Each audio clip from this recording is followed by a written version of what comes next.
সবাই সুখী হতে চায়, কিন্তু সুখের নাগাল কয়জনে পায়? সুখের নাগাল কয়জনে পায় বলেন তো? খুব কম মানুষই সুখের নাগাল পায়, পার্টনার ভালো পায়।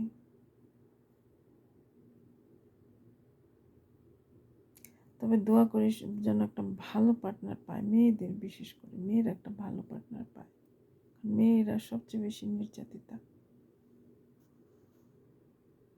অবশ্য ভালো পার্টনার তকদিরে থাকতে হয়, তাই না? তকদির ইজ ভেরি ইম্পর্টেন্ট। যেখানে ভালোবাসা নেই, সম্মান নেই, সেখানে থাকবেন কি করে? জোর করে সংসার করা যায় না। একটা ডেড বডির সাথে সংসার করা যায় না, একটা জড় পদার্থের সাথে সংসার করা যায় না, একটা ইবলিসের সাথে সংসার করা যায় না, একটা অপদার্থের সাথে সংসার করা যায় না। কিন্তু বাংলাদেশের বেশিরভাগ মেয়েরা পাগল, ছাগল, ডাম, সাইকো সংসার করতে বাধ্য হয়, বিকজ মেয়েদের অর্থনৈতিক স্বাধীনতা নেই।